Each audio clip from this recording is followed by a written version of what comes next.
Let's turn to Amos chapter 5. Amos గ్రంథము 5వ అధ్యాయం చూద్దాం. And we will look at verse 14. 14వ వచనాన్ని చూస్తున్నాం. Seek good and not evil, that you may live, and may the Lord God of hosts be with you, as you have said. మీరు బ్రతుకున్నట్లు కీడు విడిచి మేలు వెదకుడి, అలాగు చేసిన యెడల మీరు అనుకుని చొప్పున దేవుడును సైన్యములకు అధిపతియగు యెహోవా మీకు తోడుగా నుండును. We need to recognize that our wisdom is not good enough to know what is good for us. మన నిమిత్తమై ఏది మంచిదో ఏది మేలో అది తెలుసుకోవడానికి మనకున్నటువంటి జ్ఞానం అది సరిపోదు, పనికిరాదు. We saw the other day, there is a way that seems right to a man, but its end is death. మొన్నటి దినాన్ని మనం చూసినా ఒకని ఎదుట సరి అయినదిగా కనబడు మార్గము కలదు, అయితే తుదకు అది మరణమునకు త్రావుతీయను. So when we read here, seek what is good, కానీ ఇక్కడ ఈ సంగతి మనం చదివినప్పుడు మీకు మేలు వెదుకుడి అనే మాట, and don't seek for the evil, అంటే కీడును వెదకొద్దని. How do I know what is good and what is evil? మరి మేలేమిటో కీడేమిటో ఎట్లా తెలుస్తుంది నాకు? We have all partaken of this tree of knowledge of good and evil through Adam. ఆదాము ద్వారా ఈ మంచి చెడ్డలు గుర్చినటువంటి తెలివి అది మనకు సంక్రమించింది, మన మనసు మన యొక్క జీవితాలు అది ఉంది. And so we have a human understanding of what is good and evil. కనుక ఏది మంచిదో ఏది కీడో అనేటటువంటిది మానవ జ్ఞానంతో మనం వీటిని ఎంపిక చేస్తున్నాం. But we saw in the morning, God says, my ways are not your ways and my thoughts are not your thoughts. మరి ఉదయకాల సమయంలో మనం చూసాం, నా తలంపులు మీ తలంపులు వంటివి కావు, నా మార్గములు మీ మార్గములు వంటివి కావు. Sometimes what we think is good is not good. కొన్నిసార్లు మనం ఏదైతే మంచిది మేలు అనుకుంటామో అది నిజంగా మంచిది కాదు, మేలు కాదు. Because God's wisdom is much higher than our wisdom. ఎందుకంటే దేవుని జ్ఞానము మన జ్ఞానం కంటే చాలా ఉన్నతమైనది. And when we become children of God, God wants us to have His wisdom. మనం దేవుని బిడ్డలమైనప్పుడు దేవుడు తన జ్ఞానాన్ని మనకు అనుగ్రహించాలని కోరుతున్నారు. So only with God's wisdom we can know what is good. దేవుని జ్ఞానంతోనే అసలు మంచిదేమిటో మేలేమిటో మనం తెలుసుకోగలం. I'll give you one example. మీకు ఒక ఉదాహరణ చెప్తాను. When somebody leaves the church, ఎవరైనా సంఘాన్ని విడిచిపెట్టి వెళ్ళిపోయారనుకోండి, should we go after him and try to bring him back to the church? ఆ వ్యక్తి వెనకాల వెళ్ళి ఆయన పట్టుకుని మళ్ళా తిరిగి సంఘానికి తీసుకురావాలా వద్దా? What is the answer? దీనికి జవాబు ఏమిటి? Because there are people who leave the church. ఎందుకంటే ఎంతో మంది ప్రజలు సంఘాన్ని వదిలేసి వెళ్ళిపోతుంటారు. Even in our church in Bangalore, there are different people who have left the church. మా బెంగళూరులో ఉన్నటువంటి మా చర్చిలో కూడా రకరకాల ప్రజలు చర్చి వదిలేసి వెళ్ళిపోయారు. They may have got offended with something, ఒకవేళ దేని గురించైనా అభ్యంతరపడ్డారేమో, or somebody else said something to them and led them astray, లేకుంటే ఎవరో వాళ్ళ కొంచెం ఏదో కొంచెం కఠినంగా మాట్లాడారో ఏంటో వీళ్ళు తప్పి వెళ్ళిపోయారు, or they heard some false stories and went away, లేకుంటే ఏదో కొంచెం తప్పుడు సమాచారాన్ని కథలు విని వాళ్ళు వెళ్ళిపోయారు, or they went away in rebellion, లేకుంటే తిరుగుబాటు చేసి వెళ్ళిపోయారేమో, or they went away because they wanted to find a better church. ఎందుకంటే దీనికంటే మరి శ్రేష్టమైనటువంటి సంఘం ఉందని కనుగొని వెళ్ళిపోయారేమో. So many reasons why people leave churches. ప్రజలు సంఘాలను ఎందుకు వదిలేస్తున్నారంటానికి చాలా చాలా కారణాలు ఉంటాయి. Now, what is good and what is evil? గనుక ఏది మేలు ఏది కీడు? Should we go after him? ఇప్పుడు వాళ్ళ వెంబడించి వెళ్ళాలా, leave him alone? లేకుంటే వాళ్ళు అలాగే వదిలేయాలా? Jesus told us a story. యేసుక్రీస్తు ప్రభువారు ఒక కథ చెప్పారు. 2 stories రెండు కథలు of people who left the church. సంఘాన్ని వదిలేసి వెళ్ళిపోయే ప్రజల గురించి. One is in Luke 15 and verse 4 to 7. ఒకటి ఏమిటంటే లూకాసు వార్త 15వ అధ్యాయము 4 నుండి 7వ వచనం వరకు. Of a sheep who was in the fold with the other 99 and went astray. ఒక గొర్రె మిగతా 99తో కలిసి ఒక మందలో ఉండింది, తర్వాత ఒకటి వెళ్ళిపోయింది. And it got lost. అది తప్పిపోలేదు. And it says here the shepherd went after it, verse 4, found it, put it on his shoulder, brought him back rejoicing. 4వ వచనంలో అతడు మీలో ఏ మనుషునికైనా గొర్రెలు కలిగి ఉన్నప్పుడు ఒకటి తప్పిపోయిన ఎట్లా అతడు 99 అడవుల్లో విడిచిపెట్టి తప్పిపోయిన దొరికి వరకు దాన్ని వెదకి వెళ్ళాడా, దొరికినప్పుడు సంతోషంతో భుజముల మీద వేసుకుని ఇంటికి వచ్చి స్నేహితులతో సంతోషించిన. So there we read of a brother who went astray from the church, and the elder brother went after him and found him and brought him back. ఇక్కడ ఏమిటంటే ఒక సహోదరుడు సంఘాన్ని వదిలిపెట్టి వెళ్ళిపోయినప్పుడు పెద్ద అయినటువంటి ఒక సహోదరుడు ఆయన వెతుక్కుంటూ వెళ్ళి కనుగొని మళ్ళా తిరిగి సంఘానికి తీసుకొస్తున్నాడు. Then he said another story. మళ్ళా ఇంకొక కథ చూస్తున్నాం. In verses 11 to 32. 11వ వచనం నుండి 32వ వచనం వరకు. There is a story of a father who had 2 sons. ఇక్కడ తండ్రికి 2 కుమారులు ఉన్నటువంటి కథ ఉంది. There also the home is a picture of the church. అక్కడ కూడా అక్కడ ఉన్నటువంటి ఇల్లు సంఘానికి సాదృశ్యంగా ఉంది. And this person left the church and went away. ఈ వ్యక్తి సంఘాన్ని వదిలేసి వెళ్ళిపోయాడు. And the father did not go after him. తండ్రి అతన్ని వెతుకుంటూ వెళ్ళలేదు. It was not like the lost sheep. అంటే తప్పిపోయిన గొర్రెలా కాదు ఇది. And the father heard that the son has become very poor. తండ్రి విన్నాడు కుమారుడు చాలా అక్కడ అన్ని పోగొట్టుకున్నాడు. He didn't bother. అయినప్పటికీ ఏం పట్టించుకోలేదు. He didn't send him any money. ఆయనకి ఏం డబ్బు పంపలేదు. He didn't send him any food. ఆయనకు ఆహారం కూడా పంపలేదు. He heard that he is with the pigs. అతడు పందుల దగ్గర ఉన్నాడని కూడా విన్నాడు. He still did not send him any food. అయినా కానీ ఏం ఆహారం పంపలేదు. That is wisdom. అది జ్ఞానం. Now, what should you do when a brother goes from the church? Should we go after him like the lost sheep or leave him alone like the lost son? సంఘాన్ని వదిలిపెట్టి ఒక సహోదరుడు వెళ్ళిపోయినప్పుడు తప్పిపోయినటువంటి గొర్రె వెళ్ళిపోయినట్టుగా మళ్ళీ వెతుకుంటూ వెళ్ళి తీసుకురావాలా లేకుంటే తప్పిపోయిన కుమారుడు మాదిరిగా అతను వదిలేయాలి? These are 2 different types of backsliders. ఇవి 2 రకాలుగా తప్పిపోయినటువంటి వాళ్ళ పరిస్థితులు. And there is no law which tells us what to do. ఏం చేయాలి అని చెప్పడానికి ఒక ప్రత్యేకమైనటువంటి నియమ నిబంధన ఇక్కడ ఏమీ లేదు. In the Old Testament there was a law. పాత నిబంధనలో ధర్మశాస్త్రం ఉండేది, నియమము. Everything there was a law. ప్రతిదానికి ఒక నియమం ఉండేది. What to do, what not to do. ఏం చేయాలి, ఏం చేయకూడదు. And there were a lot of priests who spent all their life studying the law so that they explained to people what to do. అక్కడ ఉన్నటువంటి యాజకులు ఈ ధర్మశాస్త్రాన్ని అంతటిని నియమాలన్నింటినీ ఎంతగానో క్షుణ్ణంగా చదివి అధ్యయనం చేసుకుని ప్రజలకు బోధిస్తూ ఉండేవారు. In the New Testament, నూతన నిబంధనలో God has replaced the law with the Holy Spirit. దేవుడు ఈ ధర్మశాస్త్రానికి బదులుగా నియమాలకు బదులుగా పరిశుద్ధాత్మ పెట్టాడు.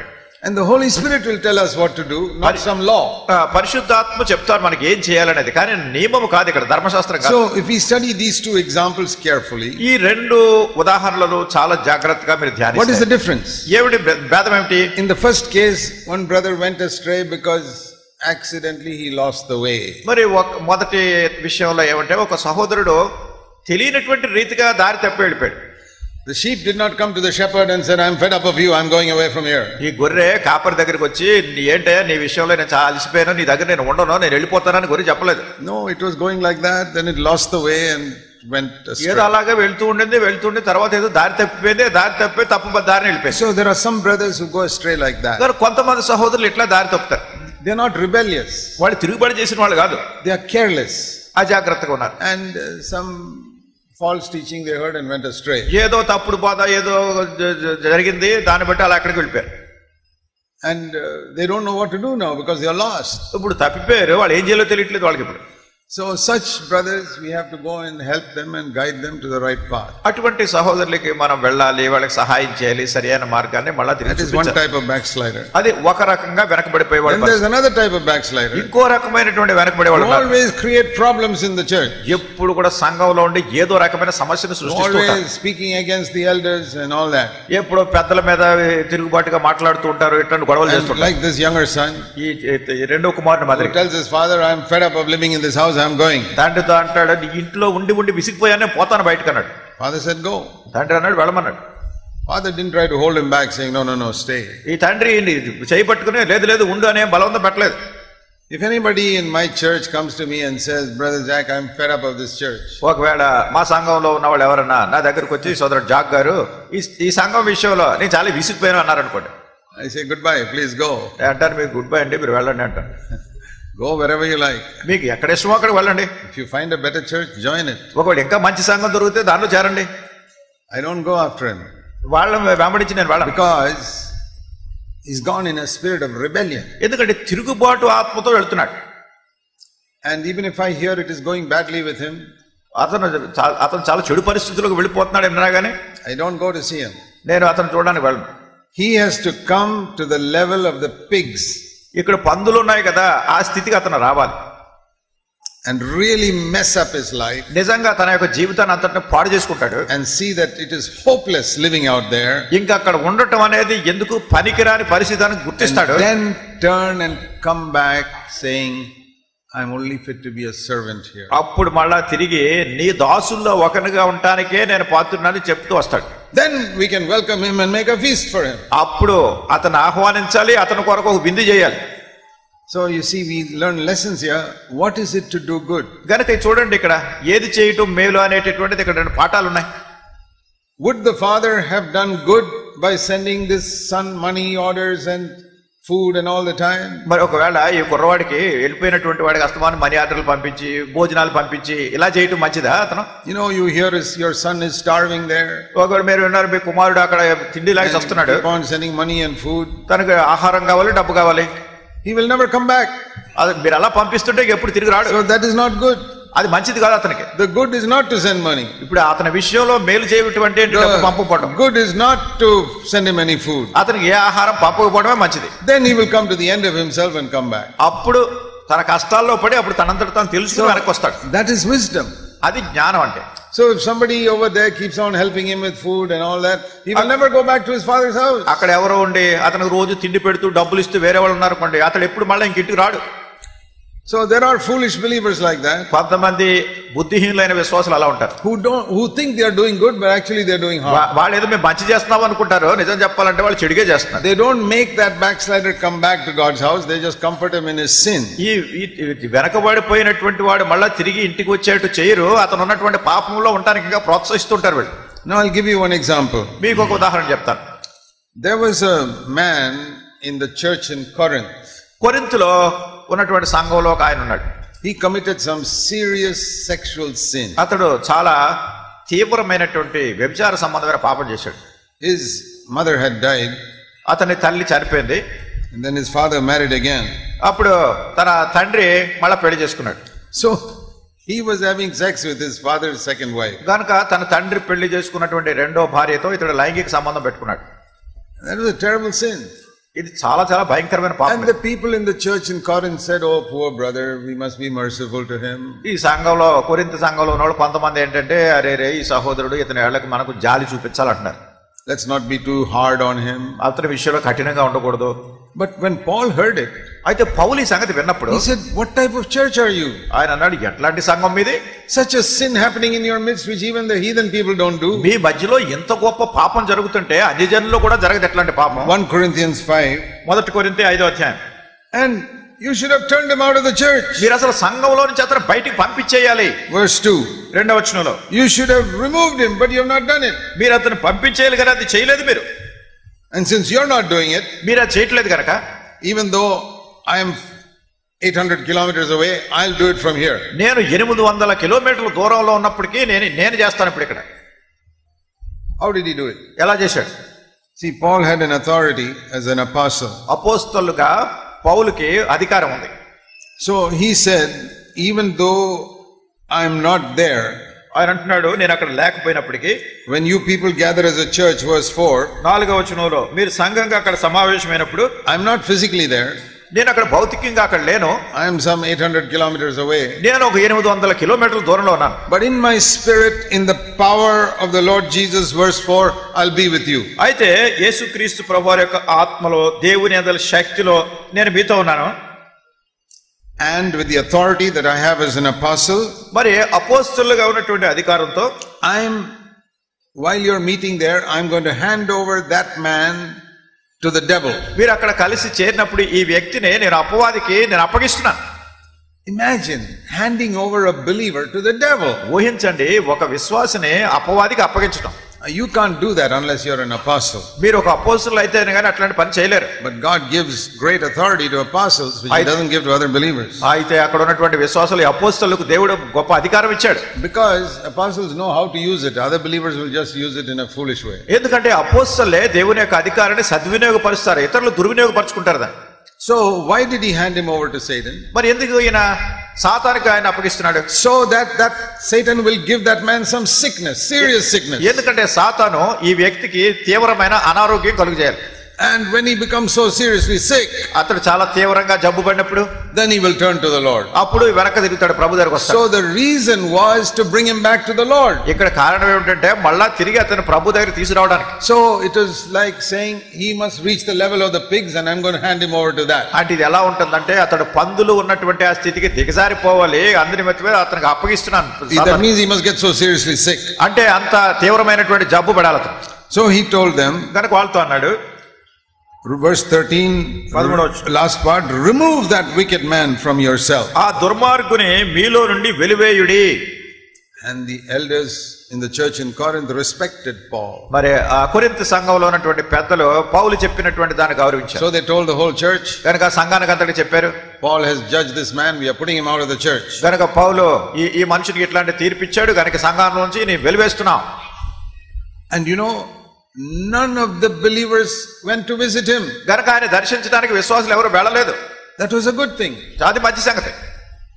I don't know if some foolish believers may have gone to visit him to comfort him. మరి ఒకవేళ ఆయన ఆదరించడానికి ఏదో బుద్ధిహీనులైనటువంటి విశ్వాసులు కొంతమంది వెళ్ళారో తెలియదు. But all the believers in the church said, God has judged him, we are not going to visit him. కనుక సంఘంలో ఉన్నటువంటి విశ్వాసులందరూ అన్నారు, దేవుడే ఈయనకి తీర్పు తీర్చాడు, మనం ఎవరు కూడా అంత దగ్గరికి వెళ్ళడం లేదు. Let him reach the level of the pigs. ఆ పందులు ఉండేటటువంటి స్థాయికి దిగజారిపోనేవాడు. And what happened? ఏమైంది? That man, without anybody visiting him, ఆ మనుషుడు ఎవరు కూడా ఆయన దర్శించడం లేదు. everything was spiritually dark. అంతా కూడా ఆత్మీయంగా చీకటి అయిపోయింది. He was getting sick. అతడు రోగశయం ఉన్నాడు. And he repented. అతడు పశ్చాత్తాపడ్డాడు. And he turned back to the Lord. మళ్ళా ప్రభు దగ్గర తిరిగి వచ్చాడు. And now the Corinthian brothers saying, no, we still won't visit him. అయితే ఇప్పుడు కొరింథీ సహోదరులారా ఇంకా మేము ఆయన దర్శించమన్నారు. He has repented now, they still won't visit him. అయితే ఇప్పుడు పశ్చాత్తాపడ్డాడు, అయినా కానీ వాళ్ళు దర్శించట్లేదు. He says, no, I'm really sorry brother, please forgive me. సహోదరుడా, నిజంగా నేను చేసిందని చింతిస్తున్నాను, దయతో నన్ను మన్నించండి. No, get out, don't come back. లేదు పోవాతలు నువ్వు రావద్దన్నారు. So then Paul had to write another letter. అప్పుడు పౌలు మరి ఒక పత్రిక రాయాల్సి వచ్చింది. In 2 Corinthians 2. 2 కొరింథీ 2వ అధ్యాయం. He says, when I wrote that letter about handing that man to Satan, ఆ మనుషుని సాతానుకు అప్పగించమని నేను ఆ పత్రిక రాసినప్పుడు 2 Corinthians 2 verse 4, 2 కొరింథీ 2వ అధ్యాయం 4వ వచనం, I wrote it with lot of affliction and anguish in my heart and with many tears. మీకు దుఃఖము కలుగవలనని కాదు గాని మీ ఎడల నాకు కలిగిన అత్యధికమైన ప్రేమను మీరు తెలుసుకొనవలనని నిండు శ్రమతో మనోవేదనలతోనూ ఎంతో కన్నీరు విడిచుచు మీకు రాస్తున్నాను. He didn't write in anger, he wrote with tears. కనుక కన్నీళ్లతో రాస్తున్నాడు, కోపంతో కాదు. He wrote like a father. ఒక తండ్రి రాసినట్టుగా రాస్తున్నాడు పత్రిక. When the prodigal son went away, the father must have shed tears. మరి తప్పిపోయిన కుమారుడు వెళ్ళిపోయినప్పుడు తండ్రి కన్నీళ్లు కార్చుంటాడు. But he let him go. అయినా అతన్ని పోనిచ్చాడు. And then Paul says to these Corinthians, ఇప్పుడు పౌలు ఈ కొరింథీయులతో అంటున్నాడు, verse 6, 6వ వచనంలో, it is enough this punishment which is afflicted on him by the majority. అట్టి వారికి మీలో ఎక్కువ మంది వలన కలిగిన ఈ శిక్షయే చాలును. What is the punishment? ఏమిటా శిక్ష? They did not go to see him. వాళ్ళు అతను దర్శించడానికి వెళ్ళలేదు. Not everybody. అందరూ కాదు. It says the majority. మీలో ఎక్కువ మంది అంటున్నాడు. That means 2 or 3 foolish people went to visit him. ఒకవేళ 2-3 బుద్ధిహీనులైన వాళ్ళు దర్శించడానికి వెళ్ళారేమో. To give him some food. వాళ్ళకి ఏదో కొంచెం భోజనం కూడా తీసుకెళ్ళారు. But the majority punished him by saying, we will not visit your house. అధికమైనటువంటి సంఖ్యలో ఉన్నటువంటి ప్రజలు నీ ఇల్లు దర్శించమన్నారు. Now, is that a Christ-like thing to do, not to visit somebody's house? మరి ఎవరిల్లైనా దర్శించకుండా ఉండటం అనేది క్రీస్తు మనసు కలిగి ఉండటమా, అట్లా చేయటమా? When God is disciplining somebody, that is the most Christ-like thing to do. దేవుడు ఎవరినన్నా క్రమశిక్షణలో పెడుతున్నప్పుడు అది క్రీస్తు ప్రభువారు చేసిన విధానమే అది. Because the result was the man came back. ఎందుకంటే దాని ఫలితం ఏమిటంటే మనుషుడు వెనక్కి తిరిగి వచ్చాడు. If everybody had gone to visit him, he would never have come back. ఒకవేళ అందరూ వెళ్ళి సానుభూతి చూపించి దర్శిస్తుంటే వాడు తిరిగి వచ్చేవాడు కాదు. And he would have gone to hell. అయితే నరకానికి వెళ్ళిపోయేవాడు. But these people loved him and so they said, we won't visit him. ఈ ప్రజలు ప్రేమించారు, తద్వారా అతను దర్శించలేదు. So finally that man came to the level of the pigs. చివరిగా ఇతడు కూడా పందులుండే స్థితికి దిగజారాడు. And like the prodigal son came back. తప్పిపోయిన కుమారుని మాదిరిగా తిరిగి వచ్చాడు. So now Paul says in verse 7. ఇప్పుడు 7వ వచనంలో పౌలు అంటున్నాడు, now you must forgive him. మీరు అతన్ని క్షమించాలి. And comfort him. అతన్ని ఆదరించాలి. Otherwise he'll be so overwhelmed with sorrow, we don't know what he'll do. లేని ఎడల ఒకవేళ వాడు అత్యధికమైన దుఃఖంలో మునిగిపోవును. So go verse 8 and reaffirm that you love him.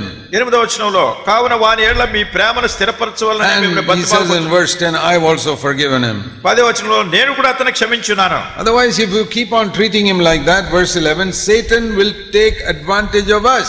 గనుక మనం అట్లానే అతను చూస్తున్నట్టయితే వెళ్లకుండా ఉన్నట్టయితే సాతాను మన విషయంలో తన సముఖం కలిగి చేసుకుంటాడు. So why did I give you this example of the prodigal son and this case of one man like the prodigal son? తప్పిపోయినటువంటి కుమారుని గురించి గానీ లేకుంటే ఇక్కడ ఈ మనుషుడు తప్పిపోయిన కుమారుని మాదిరిగానే చేసి ఇతని గురించి గానీ మాదిరి చెప్పడం వల్ల That sometimes the goodness of God allows somebody to suffer and suffer and suffer and come to the level of the pigs. కొన్ని సార్లు దేవుని యొక్క మంచితనము ఒక వ్యక్తిని ఏం చేస్తుందంటే శ్రమపడి పందులేసి దిగజారేట్టు చేస్తుంది. To bring him back.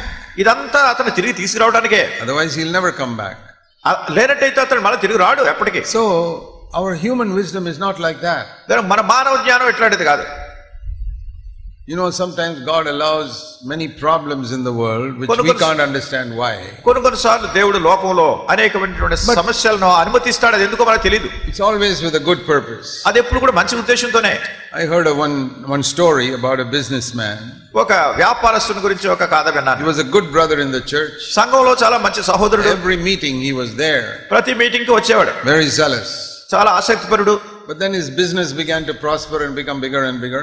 తర్వాత తన వ్యాపారం చాలా అభివృద్ధి అయింది, పెద్దోడైపోతూ వచ్చాడు. Little by little he stopped coming to the meetings in the church.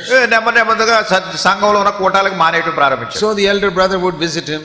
కనుక పెద్దలు వెళ్ళి ఆయన దర్శించినప్పుడు he would not come. దర్శించినా రావట్లేదు. He'd say yes I'll come, but he won't come. నేను వస్తాను అంటున్నాడు కానీ రావట్లేదు. And like that 1 year went by, he never came to the అలా ఒక సంవత్సరం అయిపోయింది, ఎప్పుడు మీటింగ్కి రాలేదు. Then one day ఒకరోజు one snake bit his son. ఒక పాము ఇతని కుమారుని కరిచింది. Poisonous snake. అది విష సర్పం. అది They took him to the doctor. Doctor గారి దగ్గర తీసుకెళ్లారు. The doctor said there's no hope. Doctor గారు అన్నారు బ్రతకడండి అన్నారు. It's very serious. ఇది చాలా తీవ్రమైనది. Then that man began to think of God. అప్పుడు ఆ మనుషుడు దేవుని గురించి తలంచడం ప్రారంభించాడు. So he called the elder brother. అప్పుడు పెద్ద సహోదరులను పిలిచాడు. Please pray. దయచేసి ప్రార్థన చేయండి అన్నాడు. So the elder brother came and prayed. అప్పుడు పెద్ద సహోదరుడు వచ్చి ప్రార్థన చేశారు. Lord, thank you for sending this snake. ఓ ప్రభువా, ఈ విష సర్పాన్ని పంపించినందుకు నీకు వందనాలు. This is the greatest blessing you gave to this family. ఈ కుటుంబానికి ఇది గొప్ప ఆశీర్వాదాన్ని కలుగజేశావు నువ్వు. I tried for 1 year, I could not succeed. నేను ఒక సంవత్సరం అంతా ప్రయత్నం చేశాను కానీ నేను ఫలించలేకపోయాను. What I could not do in 1 year, this snake has done in 5 minutes. నేను ఒక సంవత్సరంలో చేయలేనటువంటి పనిని ఈ పాము 5 నిమిషాల్లో చేసేసింది. Made them think about you. కనుక నిన్ను గురించి తలంచేట చేసింది. Now Lord, please help them to learn this lesson. ఓ ప్రభా, వీళ్ళు ఇప్పుడు ఈ పాఠం నేర్చుకునేటట్టు చెయ్యి. So they don't need any more snakes to bite the other children. ఇంక వేరే ఇతర పిల్లల్ని ఇంక వేరే పాములు ఏం కరవక్కర్లేదు. Help them to turn to you. ప్రభా, నీ వైపు తిరిగేట్టు చెయ్యి. So we wonder why God allows snakes. చూడండి, మనకి ఆశ్చర్యం వేస్తుంది, దేవుడు పాములను ఎందుకు అనుమతిస్తున్నాడు. God allows sicknesses, snakes, problems to make people turn to him. ప్రజలు ఆయన వైపు తిరిగేట్టు చేయడానికి దేవుడు రోగాలను ఉపయోగించుకుంటాడు, పాములను ఉపయోగించుకుంటాడు, రకరకాల సమస్యలను ఉపయోగించుకుంటాడు. You know, we think of only temporary good for people. మనం ప్రజలకు ఏదో తాత్కాలికంగా జరిగే ఉపశమనాన్ని గురించి ఆలోచిస్తాం. God is thinking of eternal good. దేవుడు నిరంతరమే శాశ్వతమైనటువంటి మేలు కోసం చూస్తాడు. Not just to have a comfortable life for 40-50 years on the earth. ఏదో భూమి మీద ఉన్నప్పుడు 40-50 సంవత్సరాలు సుఖంగా ఉంటే చాలు అనేది కాదు. But to be with him for eternity. నిత్యత్వానికి ఆయనతో ఉండేటట్టు చేయాలి. So that is why we can't understand why God allows some sufferings even among believers. అందుకొరకే విశ్వాసులు కూడా దేవుడు కొన్ని శ్రమలు ఎందుకు అనుమతిస్తాడో మనకు తెలియదు. See, you think of the apostle Paul. అపోస్తలుడైన పౌలు సంగతి చూడండి. He was the mightiest servant of God in the first century. మొదటి శతాబ్దంలో దేవుని బలమైన దాసుడిగా సేవకుడిగా ఉన్నాడు. Why should God allow him to have a sickness? దేవుడు ఆయనకు రోగం ఎందుకు కలిగించాలి? Is that a good thing? అది మంచిదా? Some people ask me, is sickness a good thing? కొంతమంది అడుగుతారు, రోగం అనేది మంచిదా అని. No, sickness is never a good thing. రోగం అనేది ఎప్పుడు మంచిది కాదు. But God allows some of his children to have it. అయితే దేవుడు తన బిడ్డల్లో కొంతమందిని అనుమతిస్తున్నాడు. God allowed even the mighty apostle Paul to have it. బలమైన అపోస్తలుడైనటువంటి పౌలుకు కూడా ఈ రోగాన్ని దేవుడు అనుమతించాడు.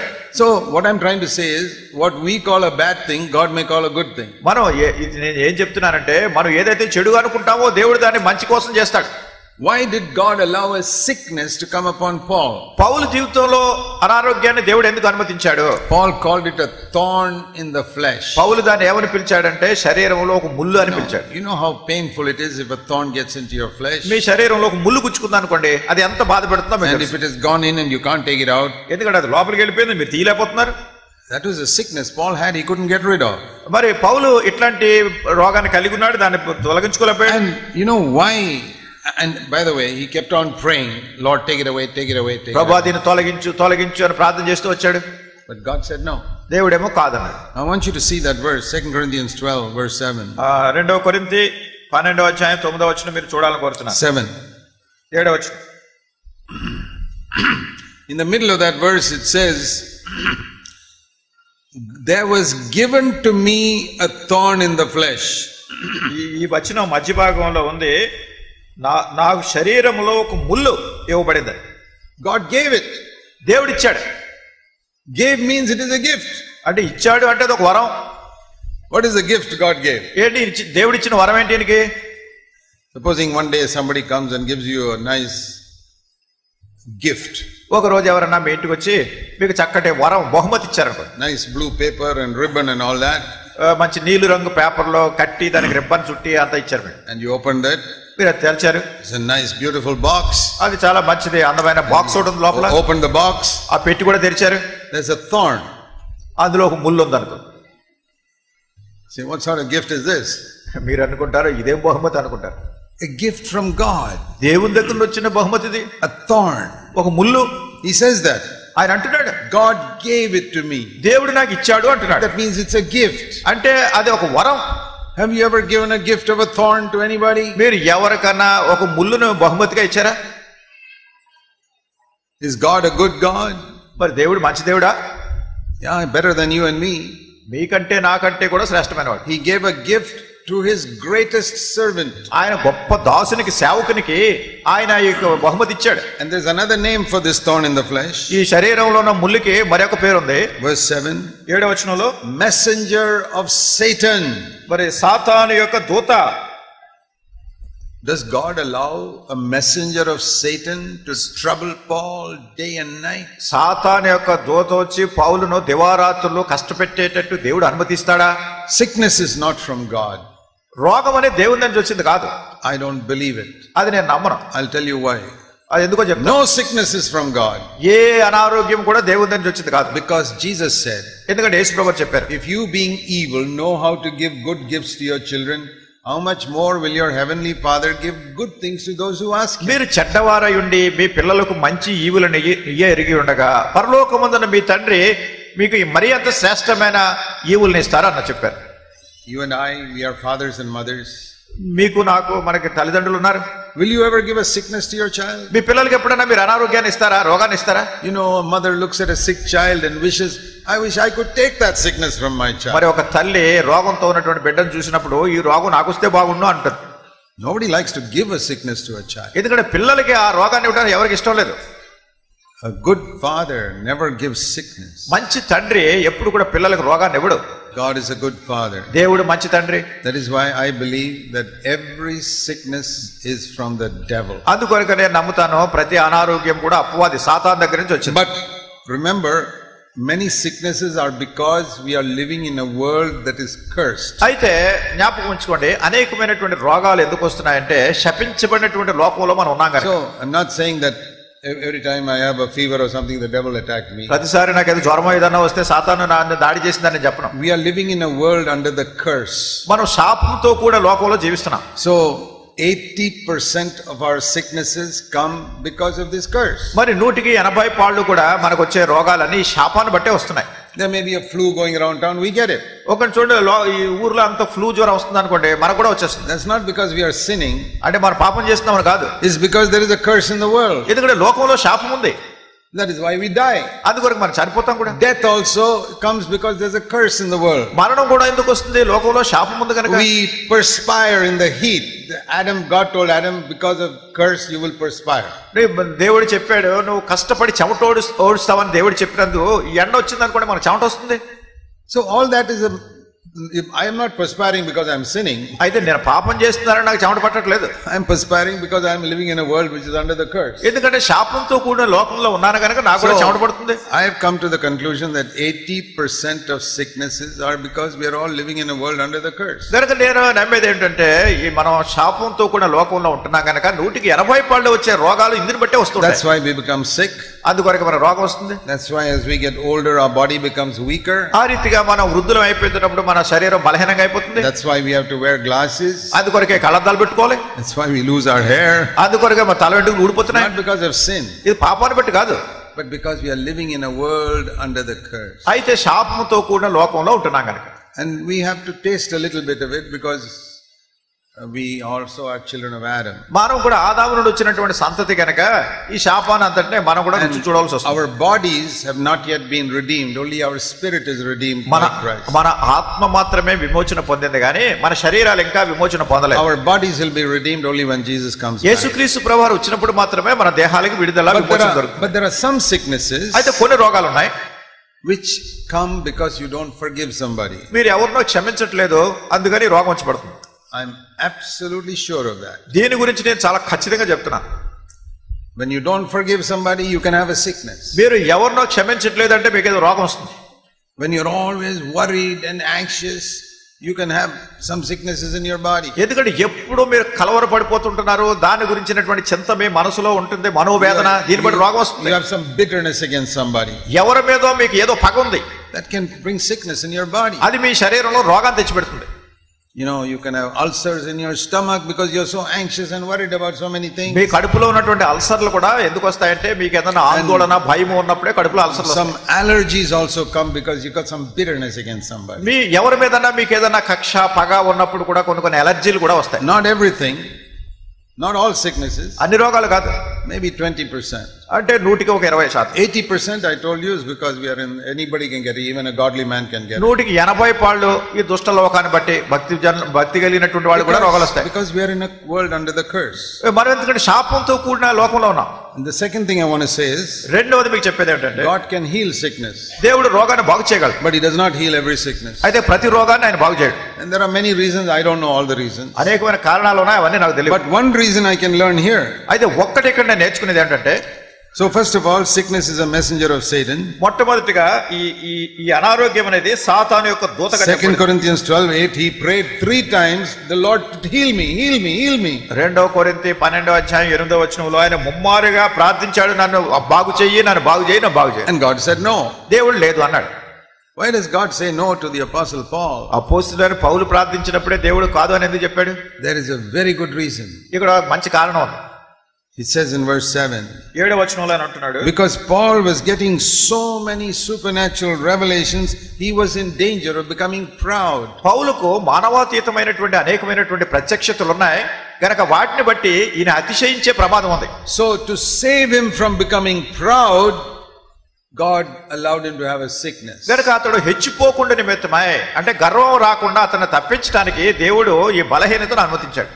And God used that sickness. దేవుడు ఆ బలహీనతను, ఆ రోగాన్ని వాడుకున్నాడు to keep him humble. అతను దీనుగా ఉంచడానికి. Sometimes to keep him from going away from one place. కొన్నిసార్లు ఒక స్థలం నుంచి వెళ్ళిపోకుండా ఉండేట్టు చేయడానికి. Yeah, God has amazing ways of doing that. మరి దేవుడు ఇట్లా చేయడంలో గొప్ప అద్భుతకరమైన కారణాలు ఉంటాయి. See, which is better? To have a sickness and remain humble?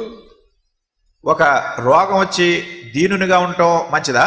Or to be healthy and be proud? లేకుంటే ఆరోగ్యంగా ఉండి గర్వంతో అతిశయంతో ఉండడం మంచిదా? Which is better? ఏది మంచిది చెప్పండి. You know, to be sick and to be humble is better మీకు తెలుసు than to be healthy and proud. ఆరోగ్యంగా ఉండి గర్వంగా ఉండేదానికంటే అనారోగ్యంతో ఉండి దీనునిగా ఉండటం మంచిదని తెలుసు. So God saw, I'm using Paul so much. దేవుడు చూశాడు ఈ పౌలుని ఎంతగానో ఉపయోగించుకుంటున్నాను. He's raising the dead. ఈయన చచ్చిపోయిన వాళ్ళు లేపుతున్నాడు. He's a mighty preacher. ఆయన బలమైన బోధకుడు. He's establishing churches. సంఘాలను స్థాపిస్తున్నాడు. Hardly anybody who is so used by God in the world at that time. అసలు ఆ సమయంలో ఈ పౌలు కంటే అధికంగా దేవుడు ఎవరిని ఎంత గొప్పగా వాడుకోలేదు. He's writing 13 books of the Bible. బైబిల్లో ఉన్నటువంటి 13 పుస్తకాలను ఈ పౌలు రాశాడు. Paul was a man like us. మరి ఇట్లాంటి మానవుడు ఎక్కడ లేడు. So many people were looking up to him. This is our spiritual father. This is our spiritual father. అనేక మంది పౌలుని చూసి ఈయనే మా ఆత్మీయ తండ్రి, మా ఆత్మీయ తండ్రి అని చెప్తున్నారు. And just like us, మన వలే he could have become proud. His head could have become big. వీటన్నిటిని బట్టి ఈయనకి చాలా అతిశయమో, ఈయన తల పెద్దదైపోయి ఉండొచ్చు. So how does God humble him? అయితే దేవుడు ఇతన్ని ఎలా తగ్గించాలి? He gives him a sickness. ఆయనకు ఒక రోగం ఇచ్చాడు. Now we don't know what that sickness was. అది ఎట్లాంటి రోగమో మనకు తెలీదు. But I want to show you something very interesting when you compare scripture with scripture. అయితే ఈ లేఖనాలు మరి ఒక లేఖనాలతో పోల్చినప్పుడు చాలా శ్రద్ధ కలిగించే సంగతి మీకు చెప్తాను. I'm just trying to show you that sometimes God allows something in our life which looks bad but which is good. కొన్నిసార్లు మన జీవితాల్లో దేవుడు అనుమతించినటువంటి సంగతి చాలా చెడ్డగా ఉన్నట్టు అనిపిస్తుంది, కానీ అది మంచిదే అని మీకు చెప్పడానికి నేను ప్రయత్నం చేస్తున్నాను. See in Acts of the Apostles chapter 16. అపోస్తల కార్యములు 16 verse 6. 6వ వచనం. It says here that the apostle Paul and Silas was traveling with him. అక్కడ అపోస్తలుడైనటువంటి పౌలు తనతో పాటు శీల వీళ్ళిద్దరూ ప్రయాణం చేస్తున్నారు. And Timothy also. తిమోతి కూడా ఉన్నాడు. They, verse 6, were passing through the Phrygian and Galatian region, and they were forbidden by the Holy Spirit to speak the word in Asia. ఆసియాలో వాక్యము చెప్పకూడదని పరిశుద్ధాత్మ వారిని ఆటంకపరిచినందున వారు పృగియ, గలతీయ ప్రదేశముల ద్వారా వెళ్ళిరి.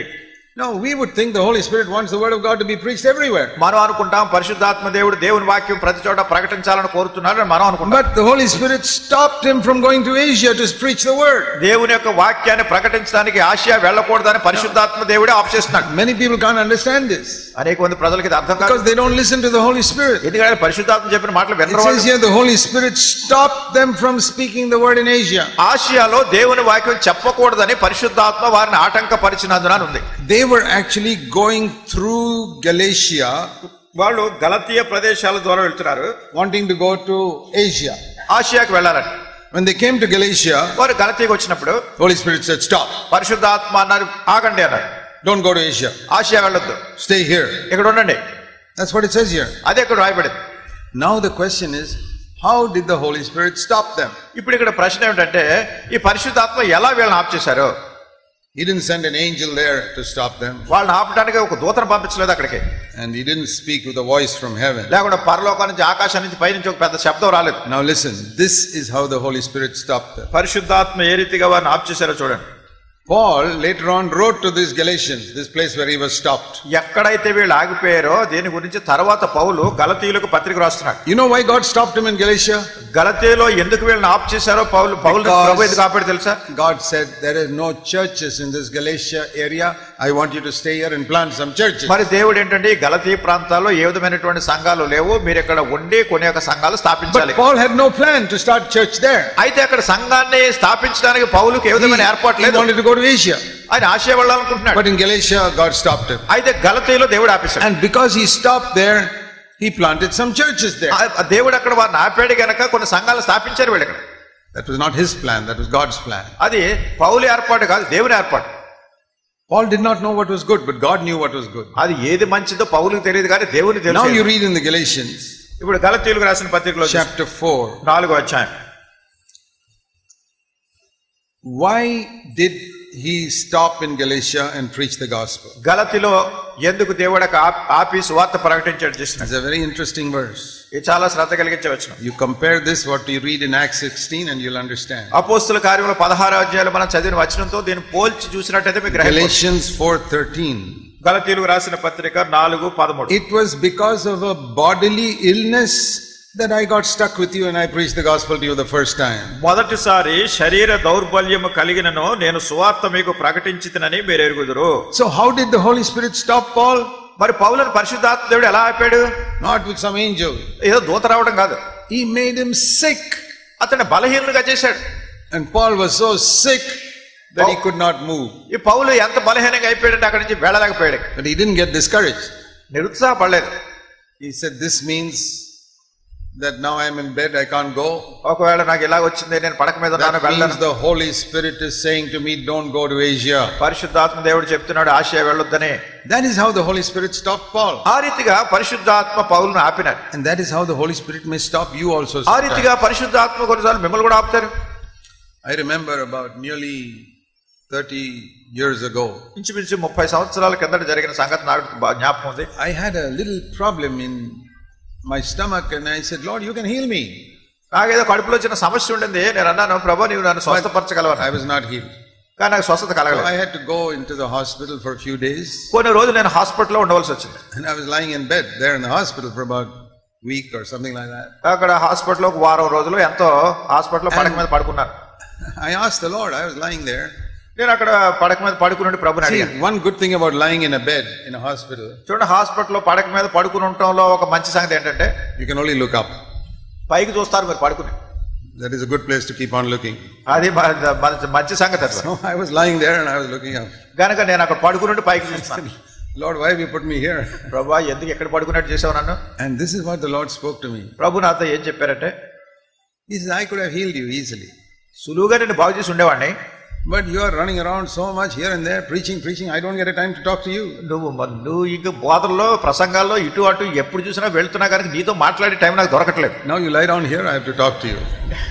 కనుక ఇప్పుడు పడక మీద పడుకుని ఉంటే నీతోనే మాట్లాడతాను. Oh, that is why you kept me here. ప్రభు, అందుకోసమా నన్ను పడక మీద పెట్టావు అనుకున్నా. Because you want to talk to me. ఎందుకని నాతో మాట్లాడాలనుకుంటున్నావు? Okay, I will lie down here, you talk to me as much as you like. సరే ప్రభు, నేను పడక మీద పడుకుని ఉంటాను, నువ్వు ఎంతసేపు మాట్లాడతావు మాట్లాడు. So while I was lying there, నేను అక్కడ పడుకుని ఉన్నప్పుడు పడక మీద God began to speak to me day by day. దేవుడు ప్రతిరోజు నాతో మాట్లాడటం ప్రారంభించాడు.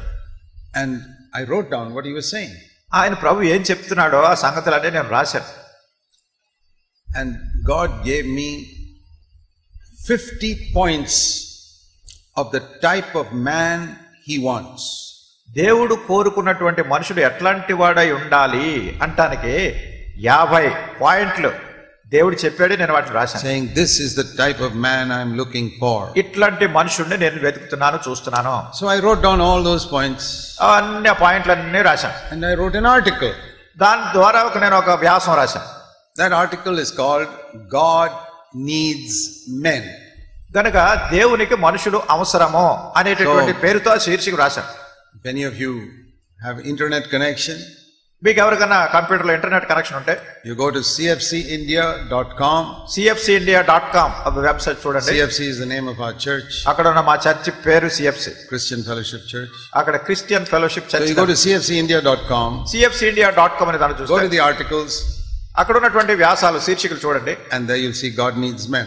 అక్కడ మీరు చూస్తారు దేవునికి మనుషులు కావాలి. That's what I wrote nearly 30 years ago when I was lying in bed. నేను ఏదో 30 సంవత్సరాల కిందట పడక మీద రాసిన సంగతి అది. I personally think that is the best article I ever wrote in my whole life. నేను అనుకున్న జీవిత కాలంలో నేను రాసిన వాటి అన్నిటిలో కంటే అది చాలా శ్రేష్టమైనది. It was written in bed.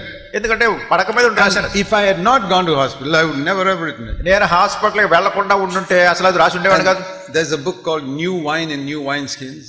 చూడండి, నూతన ద్రాక్షరసం అనేటటువంటి ఒక పుస్తకం ఉంటుంది. It is in that article is there also. ఈ వ్యాసం దానిలో కూడా ఉంది. So Paul was stuck with a sickness in one place. గనుక పౌలు అనారోగ్యం వచ్చి ఒక చోట ఆగిపోయాడు. Then he realized, okay, let me do something here, and the church came there. అప్పుడు ఆయన గుర్తించాడు, సరే ఇక్కడ నేను ఏదైనా పని చేస్తానన్నాడు. చివరికి అక్కడ సంఘాన్ని స్థాపించాడు. And he says here in verse 14, ఇక్కడ 14వ వచనంలో ఆయన అంటున్నాడు, you did not despise my bodily condition or loathe it. అప్పుడు నా శరీరములో మీకు శోధనగా ఉండిన దాన్ని బట్టి నన్ను మీరు తృణీకరింపలేదు. That means his sickness made Paul look a bit ugly. There's something loathsome about it. అంటే ఈ అనారోగ్యము ఎట్లా కనిపించిందంటే అక్కడ ఉన్నటువంటి ప్రజలకు చూడడానికి వికారంగా ఉండేట్టు చేసింది. And then he says, అప్పుడు అంటున్నాడు, you loved me so much that time, ఆ సమయంలో మీరు ఎంతగా నన్ను ప్రేమించారంటే, that seeing my sickness, నా యొక్క అనారోగ్యాన్ని చూసి, verse 15, 15వ వచనంలో, you would have plucked out your own eyes and given it to me. శక్యమైతే మీ కన్నులు ఊడబీకి నాకు ఇచ్చివేసి ఉందిరని మీ పక్షమున సాక్ష్యం పలుకుతున్నాను. So we get an idea that Paul's sickness was something to do with his eyes. గనక దాన్ని బట్టి కొంచెం ఏం తెలుస్తుందంటే అతనికి వచ్చినటువంటి అనారోగ్యం కంటికి సంబంధించి, some sickness with his eyes that he couldn't see properly, తన కంటికి ఏదో ఒక జబ్బు వచ్చింది, సరిగా చూడలేకపోతున్నాడు. Or some terrible infection that was not cured. లేకుంటే అది బాగు చేయబడినటువంటి ఇన్ఫెక్షన్ ఏదో వచ్చింది అక్కడ తీవ్రమైంది. When a man's eyes are infected, it's not very good to look at. చూడండి, ఒక మనిషిని కళ్ళకి ఏదైనా ఇన్ఫెక్షన్ వచ్చిందని కళ్ళ కలకలు అలాంటివి వస్తాయి కదా, అతను చూడలేము అసలు మనిషిని మనం. That is why he says, you did not reject me even though I didn't look very good. అందుకనే అంటున్నాడు, నేను వికారంగా కనిపించినా కానీ మీరు నన్ను తృణీకరించలేదు. You loved me so much that you would have pulled out your own eyes and మీరు నన్ను ఎంతగా ప్రేమించారంటే మీ కళ్ళు ఊడబెరికి నా కంట్లో పెట్టాలనుకున్నారు. I don't know whether that is the thorn in the flesh he had. మరి ఒకవేళ ఆయనకి శరీరంలో ఉన్నటువంటి ముళ్ళు అదేమో నాకు తెలియదు. But it must, if you have something like that, it can be very humbling. కనుక ఇదేమైనా కానీ ఆయన చాలా తగ్గింపు దీనుడుగా చేసేటటువంటి అనారోగ్యం. Imagine a preacher whose eyes are always leaking. మరి చూడండి, ఎవరైనా బోధకుడు ఉన్నారు అనుకోండి, ఆ బోధకుని కళ్ళు ఎప్పుడు కూడా కళ్ళలోంచి నీరు గారుతూ పుసి గారుతూ ఇలా ఉందనుకోండి. That's very humbling. చాలా మనిషిని చాలా దీనుడుగా చేస్తుంది. Even if he's a very anointed preacher. అతడు అభిషేకింపబడిన బోధకుడైనప్పటికీ God used something like that to humble Paul. అయితే పౌలును తగ్గించడానికి దేవుడు ఇట్లాంటిది ఏదో వాడాడు. Don't worry about your physical appearance, Paul. పౌలు, నువ్వు భౌతికంగా కనపడే విషయాన్ని గురించి నువ్వేం చింతించొద్దు. Don't worry about what people think about you. ప్రజలు నిన్ను గురించి ఏమనుకుంటున్నారో అని గురించి ఆలోచించొద్దు. Let them think less of you. నిన్ను గురించి తక్కువగానే అంచనా వేయని పర్వాలేదు. I need to humble you. నాకు కావాల్సింది దీనత్వం. Because only when you're humble I can give you grace. నువ్వు దీనునిగా ఉంటేనే నేను నీకు కృపిస్తాను.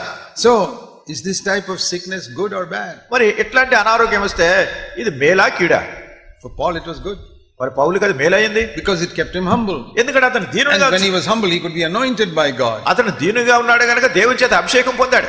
So sometimes God allows sickness with a good purpose. కొన్నిసార్లు దేవుడు అనారోగ్యాన్ని కూడా మంచి ఉద్దేశంతోనే ఇస్తాడు మనకి. You see another example in 1 Timothy and chapter 4. తిమోతికి రాసిన మొదటి పత్రికలో 4వ అధ్యాయంలో మరొక ఉదాహరణ. Chapter 5. 5వ అధ్యాయం. 1 Timothy 5:23. మొదటి తిమోతి 5వ అధ్యాయం 23వ వచనం. Paul tells Timothy. పౌలు తిమోతితో అంటున్నాడు, don't drink only water but take a little wine for the sake of your stomach and its frequent ailments. ఇక మీదట నీళ్లే త్రాగక నీ కడుపు జబ్బు నిమిత్తము తరచుగా వచ్చే బలహీనతల కోసము ద్రాక్షారసము కొంచెముగా పుచ్చుకొనుము. He was telling him to take some wine as a medicine. గనుక కొంత ద్రాక్షారసాన్ని మందు పుచ్చుకున్నట్టుగా పుచ్చుకోవాలి. For his stomach problem. ఎందుకంటే తన కడుపులో సమస్య ఉంది. It says he frequently had stomach problem. నీకు తరచుగా వస్తున్నటువంటి కడుపు జబ్బు అంటున్నాడు. Now Timothy was Paul's closest co-worker. మరి తిమోతి పౌలునకు చాలా సన్నిహితంగా ఉన్నటువంటి జత పనివాడు. Paul was a man who raised the dead. మరి పౌలు ఎట్లాంటి వాడంటే చచ్చిపోయిన వాళ్ళు సహా లేపాడు మళ్ళీ పైకి. Can't he heal a small thing like a stomach ache? మరి కడుపు జబ్బునే ఇతను బాగు చేయలేడా? But Paul lays hands on Timothy. మరి పౌలు తిమోతి తల మీద చేతులుంచి, he's still sick. అయినా కానీ ఇతను బలహీనంగా ఉన్నాడు. He prays again. మళ్ళా ప్రార్థన చేస్తున్నాడు. He's still sick. ఇక తిమోతికి జబ్బు తగలేదు. Prays again. మళ్ళా ప్రార్థన చేస్తున్నాడు. He's still sick. ఇంకా అనారోగ్యంతో ఉన్నాడు. Okay, Paul says. సరే పౌలు అంటున్నాడు, this may be your thorn in the flesh like my thorn in the flesh. ఒకవేళ నా శరీరంలో నాకు ముళ్ళు ఉన్నట్టు ఇది నీ శరీరంలో నీకు ముళ్ళిది. Timothy, you're such a wholehearted radical servant of God. Timothy, నీవు ఎంత హృదయపూర్వకమైనటువంటి తీవ్రమైన దైవ దాసును అంటే God has to give you something like this to keep you humble. దేవుడు నిన్ను కూడా తగ్గించడానికి నీకు ఎట్లాంటిది ఏదో పెట్టాడు. So Paul and Timothy in the New Testament are the finest servants of God in the New Testament. నూతన బంధంలో పౌలు తిమోతిలో చక్కటి దేవుని సేవ చేసినటువంటి దాసులు వీళ్ళు. Paul says about Timothy, he does not seek his own in any area. ఏ విషయంలో కూడా తన సొంత విషయాల గురించి పట్టించుకోలేదని పౌలు తిమోతిని గురించి చెప్తున్నాడు. Seeks the glory of Christ and the good of other people. మరి దేవుని యొక్క మహిమను ఇతరుల యొక్క క్షేమాన్ని గురించి ఆలోచించు. He says in Philippians 2, he is the finest of all my co-workers. ఫిలిప్పీయులకు రాసిన పత్రిక 2వ అధ్యాయంలో నాతో జత పన్నవారు అందరిలో ఇతడు శ్రేష్ఠుడు అంటున్నాడు. But he is sick. అయితే అనారోగ్యంతో ఉన్నాడు. And the other co-workers who seek their own, they are healthy. మిగతా జత పన్న వాళ్ళు వాళ్ళ సొంత విషయాలు చూసుకున్నారు, వాళ్ళు ఆరోగ్యంగా ఉన్నారు. That is a mystery. ఇది ఒక మర్మం. Why are God-fearing people sometimes sick? ఎందుకు దైవ భక్తి కలిగినటువంటి ప్రజలే కొన్నిసార్లు అనారోగ్యంతో ఉంటున్నారు? Ungodly terrorists who go as suicide bombers to bomb people, they are very healthy. భక్తిహీనులైనటువంటి వాళ్ళు, ఉగ్రవాదులు సూసైడ్ బాంబులు పేల్చేసి మనుషులు చంపేసి వాళ్ళు ఆరోగ్యంగా కనపడుతున్నారు. We would think they should get sick. మనం అనుకుంటాం వాళ్ళకి రావాలి రోగం. Godly people should be healthy. మరి దేవుని ప్రజలందరూ ఆరోగ్యంగా ఉండాలి. God says, my ways are not your ways. దేవుడు అంటున్నాడు, నా మార్గములు మీ మార్గములు అంటూ కావు. So we must always humble ourselves. మనం ఎల్లప్పుడూ మనల్ని దీనులుగా తగ్గించుకోవాలి. So many often I say, Lord, I don't know what is good for me. చాలా తరచుగా నేను అంటాను, ప్రభువా నాకు ఏది మేలో నాకు తెలియదు. So I want to humble myself and seek your wisdom. నన్ను నేను తగ్గించుకుని నీ జ్ఞానాన్ని నేను వెతకాలి. But one thing, అయితే ఒకసారి I will never complain నేను ఎప్పుడు దేని గురించి ఫిర్యాదు చేయను. I will never murmur. ఎప్పుడు నేను సణుక్కోను. And I will never question God saying, why are you doing this? దేవుడా ఇది నాకు ఎందుకు చేస్తున్నావు అని దేవుడిని ఎప్పుడు ప్రశ్నించను. No murmuring.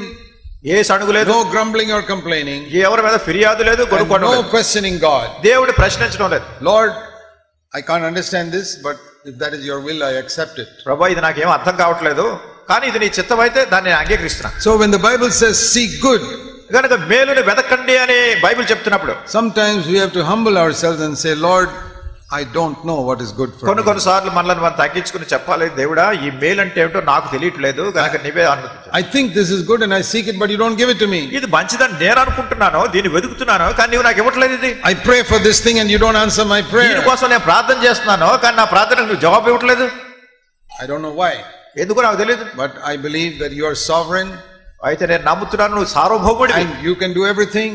అన్నిటిని నువ్వు చేయగలవు. And if you did not answer my prayer, నా ప్రార్థనకు నువ్వు జవాబు ఇవ్వలేదు అంటే that was good for me. అది నాకు మంచిదే, మేలే. Maybe he'll answer it later on. He will answer it later on. తర్వాత బహుశా ఈ ప్రార్థనకు జవాబు వస్తుంది. See, sometimes God's will has got a certain time also. కొన్నిసార్లు దేవుని చిత్తానికి నిర్ణీతమైన సమయం కూడా ఉంటుంది. This may be God's will, but God's time may be 10 years later. ఇది దేవుని యొక్క చిత్తమే అయి ఉండొచ్చు, కానీ దేవుని చిత్తం ఎప్పుడు 10 సంవత్సరాల తర్వాత. Sometimes we think this is God's will, I must get it now. కొన్నిసార్లు మనం ఏమనుకుంటామంటే ఈ దేవుని చిత్తం నాకు ఇప్పుడే అయిపోవాలి అంటాం. This is God's will, but it may be only much later, that the time is also God's time. అయితే దేవుని చిత్తమే, కానీ సమయం కూడా దేవుని యొక్క సమయం కావాలి, తర్వాత జరుగుతుంది. God told Abraham when he was 75, you're going to have a son. మరి దేవుడు అబ్రహాముతో 75 సంవత్సరాల వయసు ఉన్నప్పుడు అన్నాడు, that was God's will. అది దేవుని చిత్తం, తన కొడుకు పుడతాడని. But God's time came 25 years later. అయితే దేవుని యొక్క సమయం ఎప్పుడు వచ్చింది? 25 సంవత్సరాలు దాటిన తర్వాత వచ్చింది. So Abraham waited 25 years to get an answer to that prayer. కనుక ఆ ప్రార్థనకు జవాబు పొందడానికి అబ్రహాము వేచి ఉండి 25 సంవత్సరాలు వేచి ఉన్నాడు. We sometimes get impatient after 25 hours. కొన్నిసార్లు మనకి 25 గంటలు ఉండటమే కష్టమైపోతుంది. Why hasn't God answered my prayer? ఎందుకు నా ప్రార్థన దేవుడు జవాబు ఇవ్వట్లేదు? You read in the Bible, Abraham waited 25 years. మీరు బైబిల్లో చదవండి, అబ్రహాము 25 సంవత్సరాలు వేచి ఉన్నాడు. You say, I'm sure it is God's will. మీరు అంటారు ఇది దేవుని చిత్తమని నాకు ఖచ్చితంగా తెలుసు. Yeah, but it may not be God's time. సరే మంచిదే, కానీ దేవుని సమయం కాకపోవచ్చు. So remember, there is God's will and God's time. కనుక ఇక్కడ జ్ఞాపకం ఉంచుకోండి, దేవుని యొక్క చిత్తము, దేవుని సమయం. And if something is done before God's time, there will be a loss in the kingdom of God. దేవుని యొక్క సమయానికి ముందుగా ఏదైనా జరిగినప్పుడు దేవుని యొక్క రాజ్యంలో నష్టంగా పరిగణింపబడుతుంది. God has a time when it will accomplish the most for his kingdom. దేవుడు తన రాజ్యం నిమిత్తమే దాన్ని నెరవేర్చడానికి దేవునికి ఒక నిర్ణీతమైన సమయం ఉంది. I want to teach you that. అది మీకు బోధించాలని కోరుతున్నాను. From one example. ఒక ఉదాహరణ ద్వారా. Please turn with me to Acts of the Apostles. దయచేసి అపోస్తలుల కార్యాలు చూడండి. We read here in Acts chapter 3. అపోస్తలుల కార్యములు 3వ అధ్యాయంలో చూస్తాం. Peter and John were going into the temple at the 9th hour, verse 1. మొదటి వచనంలో పగలు 3 గంటలకు పేతురు యోహానులు దేవాలయానికి వెళ్తున్నారు. And they came to this gate called Beautiful, where there was a man lying lame from his mother's womb. మరి శృంగారమును దేవాలయపు ద్వారమునొద్ద తల్లి గర్భం నుండి పుట్టినది మొదలుకొని కుంటివాడైన ఒక మనుషుడు మోసుకొని పోబడ్డాడు. He stretched out his hand and begged for alms. అతడు చెయ్యి చాపి తనకు భిక్ష వెతుకుంటున్నాడు. And Peter and John looked at him. పేతురు యోహానులు అతను చూశారు. And said to him, అతనితో చెప్పారు, verse 6, 6వ వచనంలో, I don't have any money to give you, no silver and gold. నీకు ఇవ్వడానికి మా దగ్గర డబ్బు లేదు, వెండి బంగారాలు లేవు. But I have something better. అది దానికంటే శ్రేష్టమైనది. In the name of Jesus, get up and walk. యేసు నామమున లేచి నడువు. And he lifted him up and he walked. చెయ్యి పట్టుకొని పైకి లేపితే అతను నడిచేశాడు. And this became such a miracle. The people all began to saw him walking and leaping and praising God. ఈ ఎంత గొప్ప అద్భుతం సూచక్రియ అంటే అతడు లేచి దిగ్గున లేచి నడవటం ప్రజలందరూ చూస్తున్నారు. And you know, it says because of this, Acts 4 verse 4, 5,000 people came to believe. కనుక అపోస్తలుల కార్యములు 4వ అధ్యాయం 4వ వచనంలో చదివితే 5,000 మంది పురుషులు వాళ్ళు విశ్వసించారు. దీన్ని బట్టి Men alone. ఇక్కడ పురుషులే ఉంది, women and children separate. ఇంకా వీళ్ళ కాకుండా ఎంతమంది స్త్రీలు ఉన్నారో పిల్లలు. How many thousands of people came to believe because this one man was healed? ఇక్కడ ఒక్క మనుషుడు స్వస్థపరచబడటం ద్వారా ఎన్ని వేల మంది ప్రజలు దేవుని యందు విశ్వసించారు. Now in Acts 4:22, అపోస్తలుల కార్యములు 4:22, it says this man was more than 40 years old. ఇక్కడ ఈ స్వస్థపరచబడినటువంటి వ్యక్తి 40 ఏండ్ల కంటే ఎక్కువ వయసు గలవాడు. And he was lame from his mother's womb. ఆ పుట్టిన తల్లి గర్భానికి పుట్టినప్పటి నుంచి కూడా ఇక్కడే ఉన్నాడు. So how long were people carrying him and putting him at that gate? గనక ఆ గేటు దగ్గర, ఆ ద్వారం, దేవాలయపు ద్వారం దగ్గర ఎంతకాలం నుంచి ప్రజలు మోసుకొస్తున్నారు? Maybe at least 20 years he was there every day. కనీసం ఒక 20 సంవత్సరాల నుంచి ప్రతిరోజు మోసుకొచ్చి పెడుతున్నారు. That means Jesus must have seen him. యేసుక్రీస్తు ప్రభువారు అతను చూసుంటారు. Because Jesus went through that gate many times in his life. ఎందుకంటే యేసుక్రీస్తు ప్రభువారు ఆ దేవాలయ ద్వారం ద్వారా అనేక సార్లు వెళ్ళుంటారు. And when Jesus went through the beautiful gate 2-3 years earlier, యేసుక్రీస్తు ప్రభువారు ఆ ద్వారం నుండి 2-3 సంవత్సరాల ముందు ఆయన వెళ్ళినప్పుడు, because this happened only soon after Jesus rose up from the dead, యేసుక్రీస్తు ప్రభువారు మృతుల్లోంచి లేచిన తర్వాత కొంచెం త్వరలో జరిగిన సంఘటన, few days, కొన్ని దినాల్లో. so even 1 year earlier Jesus would have gone through that temple. ఒకవేళ సంవత్సరానికి ముందు యేసుక్రీస్తు ప్రభువారు ఆ దేవాలయానికి వెళ్ళుంటారు. And this man would have reached out his hand to Jesus. ఈ మనుషుడు యేసుక్రీస్తు ప్రభువారి వైపు కూడా చేతులు చాచి అడుగుంటాడు. And Jesus prays a quick prayer to the Father. యేసుక్రీస్తు ప్రభువారు వెంటనే తండ్రికి ప్రార్థన చేసి ఉంటారు. Father, తండ్రి, should I heal him? ఈ నేను స్వస్థపరచాలా? Father says no. తండ్రి అంటాడు కాదంటాడు. Give him some money. అతనికి ఏదో డబ్బు ఇచ్చాయి. So Jesus says, Judas, please give him some money. యేసుక్రీస్తు ప్రభువారు, యోధా ఇదిగో ఈయనకు కొంచెం డబ్బు ఇచ్చాయి అన్నాడు. After 1 week, వారం అయిన తర్వాత again Jesus coming to the temple. మళ్ళా యేసుక్రీస్తు ప్రభువారు దేవాలయానికి వస్తున్నారు. This man is holding out his hand. ఈ మనుషుడు చేతులు చాచి అడుగుతున్నాడు, Father, is it time for me to heal him? తండ్రి ఇతను స్వస్థపరిచే సమయం ఇది? No. లేదంటున్నాడు తండ్రి. Give him money. డబ్బు ఇచ్చారు. Okay, Judas, give him some money. యోధా ఇదిగో ఈయన వాళ్ళ కొంత డబ్బు ఇచ్చారు. Like that, Jesus went through that gate 3 years. ఇట్లా యేసుక్రీస్తు ప్రభువారు ఈ ద్వారం గుండా 3 సంవత్సరాలు వెళ్ళాడు. Every time he gave him money, he did not heal him. ప్రతిసారి ఆయనకి డబ్బు ఇచ్చారు తప్ప ఆయన స్వస్థపరచలేదు. Now tell me, you're all clever people. మీరు చాలా తెలివైన వాళ్ళు కదా, ఇప్పుడు చెప్పండి. Supposing Jesus had disobeyed the Father and healed him. ఒకవేళ యేసుక్రీస్తు ప్రభువారు తండ్రికి అవిధేయత చూపించి వెంటనే స్వస్థపరిచేశారనుకోండి. That is a good thing. To heal a person is a good thing. మంచిదే కదా, ఒక వ్యక్తిని స్వస్థపరచడం మంచిదే. What would have happened? ఏమై ఉండేది?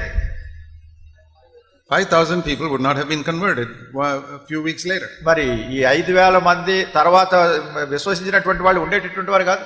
You see, this was God's will, but it was not God's time. ఇది దేవుని యొక్క చిత్తమే కానీ దేవుని సమయం కాదు. So sometimes we can do good and hinder God's purpose. కొన్ని సార్లు మనం ఏదో మంచి చేసామని చేస్తూ దేవుని ఉద్దేశాలను పాడు చేస్తాం. There are many examples like this. As we grow in maturity, we discover that God's will and God's time are both required. ఇట్లా అనేకమైనటువంటి ఉదాహరణలు ఉన్నాయి. మనం ఆత్మీయ ఎదుగుదలలోకి వచ్చినప్పుడు మాత్రమే దేవుని యొక్క చిత్తం ఏమిటో, దేవుని యొక్క సమయం ఏమిటో ఈ విషయాలు గ్రహించగలుగుతాం. So what does it mean when it says seek good? కనుక మీరు మేలుని వెదకండి అంటే దాని అర్థం ఏంటి? I'll tell you. మీకు చెప్తా. Only God is good. దేవుడే మంచివాడు. So only His will is good. కనుక ఆయన యొక్క చిత్తమే మంచిది. And not only that, అంతేకాదు His will done in His time is good. ఆయన చిత్తము ఆయన సమయంలో జరిగితే అదే మేలు. And sometimes He will not heal you because He wants you to do a greater good for you. ఒకవేళ కొన్ని సార్లు ఆయన మిమ్మల్ని స్వస్థపరచట్లేదు, ఎందుకంటే దానికంటే ఇంకా మేలు గొప్ప మేలు చేయాలనుకుంటున్నాడు. I believe most of the time it is God's will to heal us. నేను అనుకుంటాను చాలా సార్లు మనం స్వస్థపరచడం దేవుని యొక్క ఇష్టం. But sometimes He does not. కొన్నిసార్లు ఆయన చేయట్లేదు. Because He has some better purpose. ఎందుకంటే ఇంకా మరి శ్రేష్టమైన ఉద్దేశం ఉంది. But He told Paul, పౌలుతో ఆయన అన్నాడు, my grace is enough for you. నా కృప నీకు చాలును. You don't get healed from your sickness. నీ రోగా నుండి నీకు స్వస్థత రాదు. But instead of healing, I will give you my grace. కానీ నేను స్వస్థపరచడానికి బదులు నా కృప నీకు అనుగ్రహిస్తాను. With my grace you will be able to do mighty things for me. మరి నా కృపతో నీవు బలమైనటువంటి కార్యాలు నా కొరకు చేయగలుగుతావు. So now I'm 73 years old and I get some weaknesses in my body like older people. ఇప్పుడు నాకు 73 సంవత్సరాల వయసు గనక పెద్దవాళ్ళకి వచ్చినట్టే నాకు కూడా కొన్ని బలహీనతలు ఉంటాయి. Mainly because I'm traveling so much every month here there all over the place. మరి ఈ ప్రాముఖ్యంగా ఇది ఎందుకు జరుగుతుందంటే ఇంచుమించు ప్రతి నెల కూడా ఎంతగానో అధికమైన ప్రయాణాలు చేస్తూ ఉంటాను నేను ఎన్నో స్థలాలకి. I say, Lord, నేను అంటాను, ప్రభువా heal me నన్ను స్వస్థపరచు or give me grace. లేకుంటే నా కృప అనుగ్రహించు. I don't say you must heal me. ఇప్పుడు నన్ను వెంటనే స్వస్థపరచాలని ఎప్పుడు అడగను. I say you either heal me or give me grace. One of the two. నన్ను స్వస్థపరచు లేదా కృప అనుగ్రహించు, ఏదైనా కానీ. If healing is better, give me healing. ఒకవేళ స్వస్థపరచడమే మంచిది అనుకుంటే నాకు స్వస్థత. If you think grace is better for me than my healing, give me grace. I'm happy with that. నన్ను స్వస్థపరచడం కంటే కృప అనుగ్రహించడం మేలు అనుకుంటే అది నేను దానికి ఇంకా సంతోషిస్తాను. I'm willing to live with some aches and pains and all in my body. It's okay. కనుక నా యొక్క శరీరంలో నొప్పి బాధలు ఇవన్నీ ఉన్నా కానీ వాటితోనే భరించడానికి ఇష్టపడతాను. But I'm not willing to live without grace. అయితే కృప లేకుండా జీవించడం నాకు ఇష్టం లేదు. Impossible. అసాధ్యం. So when you are sick, కానీ మీరు అనారోగ్యంతో ఉన్నప్పుడు this is what you must pray. This is what I always pray. నేను ఎప్పుడు ఇదే ప్రార్థన చేస్తున్నాను, మీరు కూడా అట్లా ప్రార్థన చేయాలి. Whether I have a fever or a backache or anything. నాకు ఏదైనా జ్వరం రావచ్చు, లేకుంటే వెన్ను నొప్పి రావచ్చు, ఏదైనా రావచ్చు. Lord Jesus, ప్రభువైన యేసు heal me. నన్ను స్వస్థపరచు. Or లేకపోతే if grace is better than the healing in this case, give me grace. ఈ పరిస్థితిలో నన్ను స్వస్థపరచడం కంటే కృపానుగ్రహించడం మేలనుకుంటే నాకు కృప. But I don't want to live without grace or healing. అయితే నీ కృప గాని లేకుంటే స్వస్థత గాని ఈ రెండిట్లో ఏదో ఒకటి లేకుండా నేను బ్రతకలేను. I don't know what is good for me. నాకు ఏది మేలైందో నాకు తెలియదు. I think healing is good. నేను అనుకుంటాను స్వస్థత మంచిదని నేను అనుకుంటాను. But like in Paul's case, you may think grace is better. పౌలు విషయంలో నువ్వు అనుకున్నట్టుగా ఒకవేళ నువ్వు అనొచ్చు కృపానుగ్రహించడమే శ్రేష్టమైనది. Lord, I surrender my body to you. ఓ ప్రభువా, నా యొక్క దేహాన్ని నీకు అప్పగిస్తున్నాను. I want to do your will. నీ చిత్తము చేయాలని కోరుతున్నాను. Whatever it is. ఏమైనా కానీ Give me healing or give me grace. నాకు స్వస్థతను అనుగ్రహించు, కృపను అనుగ్రహించు. See, the best thing we can do in the world is to do the will of God. ఈ లోకంలో మనం చేయగలిగే శ్రేష్టమైన సంగతి ఏమిటంటే దేవుని యొక్క చిత్తాన్ని జరిగించడం. I have only one ambition in life, to do the will of God throughout my life. నా జీవితంలో ఉన్నటువంటి ఏకైక కోరిక ఏమిటంటే నా జీవితాంతకాలం కూడా దేవుని యొక్క చిత్తాన్ని జరిగిస్తూ ఉండాలని. I don't seek for healing, I seek to do the will of God. నేను నాకు స్వస్థత కావాలని నేను కోరుకోను, కానీ దేవుని యొక్క చిత్తాన్ని జరిగించాలని కోరుకుంటాను. Even something like eating food. ఇది ఆహారం తినడం లాంటిది. Is to do the will of God. అది దేవుని యొక్క చిత్తాన్ని జరిగించడానికి. Jesus taught us to pray. యేసుక్రీస్తు ప్రభువారు ప్రార్థించడం నేర్పించారు. Thy will be done on earth as it is in heaven. పరలోకమందు నీ చిత్తము నెరవేర్చబడినట్టుగా భూమి మీద కూడా నెరవేర్చబడును గాక. You know that prayer? అది తెలుసు కదా మీకు? Yes or no? Our Father who art in heaven, పరలోకమందున మా తండ్రి, give us Thy will be done on earth as it is done in heaven. పరలోకమందున నీ చిత్తం నెరవేర్చబడినట్టు భూమి మీద నెరవేర్చబడును గాక. And after that, తర్వాత give us this day our daily bread. మా అనుదిన ఆహారం మాకు అనుగ్రహించుము. Why? ఎందుకు?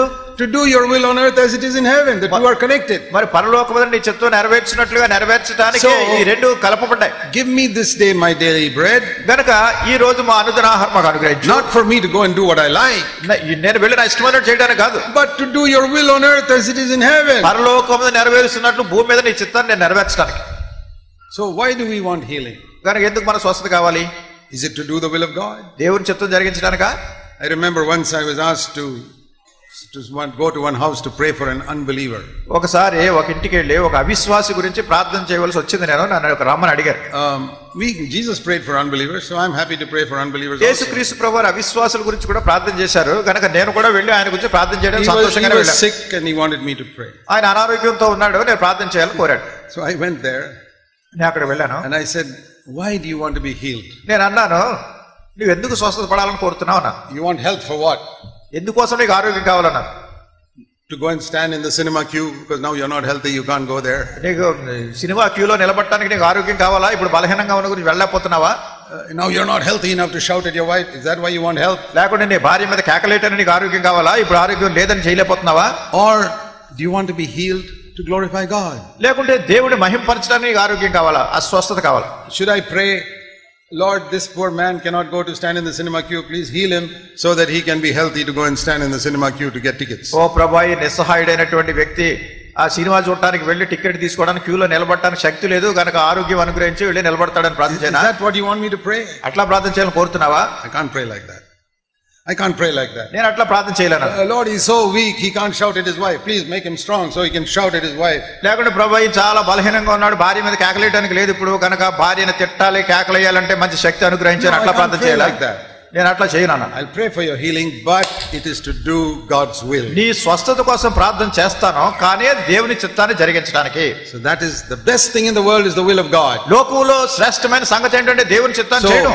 Seek to do the will of God. కనుక దేవుని యొక్క చిత్తాన్ని చేయడానికి మీరు వెతకండి. Seek for the grace of God. దేవుని కృపను వెతకండి. Lord, whether you heal me or not, ప్రభువా, నీవు నన్ను స్వస్థపరచినా లేక, I always want what is good.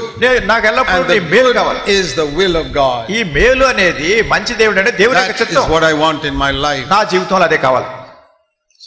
So let's pray for that. ప్రార్థన చేసుకుందాం. Heavenly Father, పరలోకపు తండ్రి, as we bow before you, మీ ముందు మేము తల్ల వంచి ఉంటుండగా, give us wisdom concerning what is the best for our life. మా జీవితాల్లో ఏది శ్రేష్టమైందో తెలుసుకోవడానికి మంచి జ్ఞానాన్ని మాకు ఇవ్వండి. Sometimes what we think is good is not good. కొన్నిసార్లు మేము ఏదైతే మంచిదని అనుకుంటున్నామో అది మంచిది కాదు. We know that your will is always the best for us. మీ చిత్తమే ఎల్లప్పుడూ మాకు శ్రేష్టమైనదని ఎరుగుదాం.